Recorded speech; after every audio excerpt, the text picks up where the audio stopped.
Welcome back. Today we're covering the Soviet-Afghan War, another proxy war in the Cold War. Let's see if I can cover it in 6 minutes or less. If I do, I get candy. But first, a little bit of review. Look at the do now. One way in which Karl Marx, Vladimir Lenin, and Fidel Castro are similar is that each believed in what? What did Marx, Lenin, and Castro have in common? Take a look at the answer choices really quickly. Let's do this by process of elimination. Would they have supported capitalism? I don't think so. Would they have preserved the rigid social system? If you know anything about Marx, nope. Spreading teachings of Christianity? I don't think so. They were not in favor of religion. Achieving change through revolution? That looks like a good one. Are we correct? Let's go with it. And it would be correct. Revolution. When you see Marx, Lenin, and Castro together, think about revolution. What types of revolution? Communist revolutions. So today we're covering the Soviet-Afghan War. Feast your eyes on the map on the right-hand side of the screen. That little red circle is where Afghanistan is, in case if you didn't know. Let's get started. What went on with this war?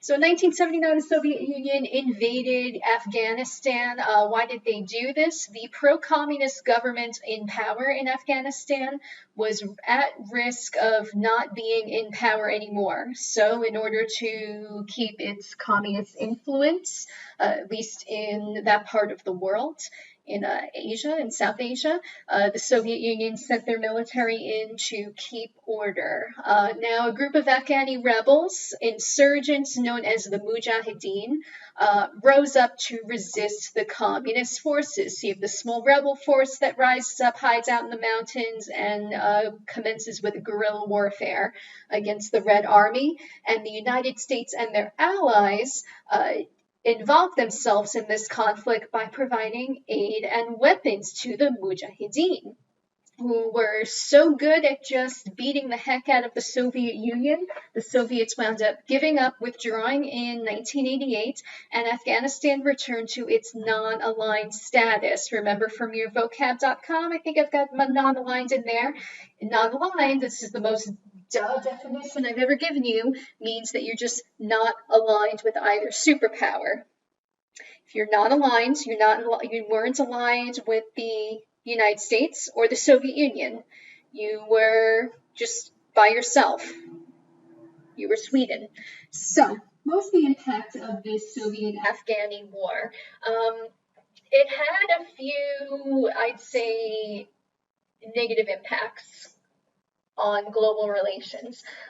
The Mujahideen and the U.S. kind of support and NATO support of the Mujahideen wound up unifying these fervent Muslims together throughout that region, and it may have had a hand in the creation of the radical Muslim movement, where we see currently with like the Taliban, Al-Qaeda, and currently with ISIS in the region. They've got a bit of a hold on there, and they're proving to be quite tough to defeat.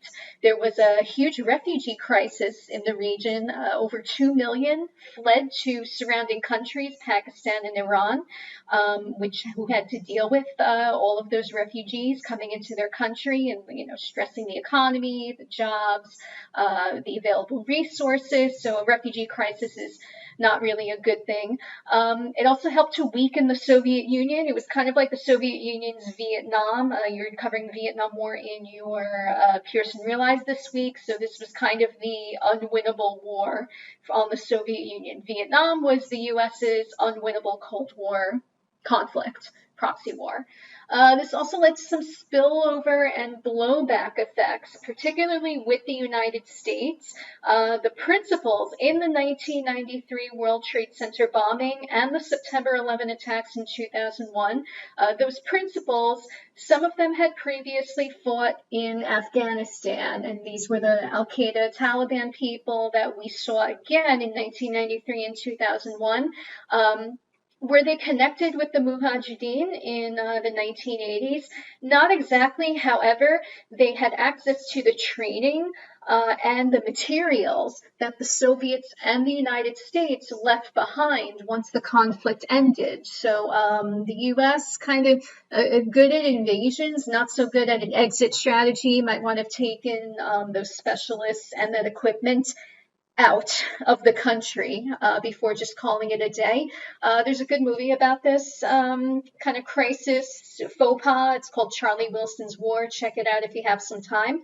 So your job for the day is answer in Google Classroom. As a result of the Soviet-Afghan War, was communism contained or did it expand? And explain your response in at least 3 sentences. Complete this by the assigned deadline to get your participation grade. And we're at 5 minutes, 32 seconds now. I'm under 6 minutes, so I get a candy. Hope this video finds you well. Have a good day. Take it easy.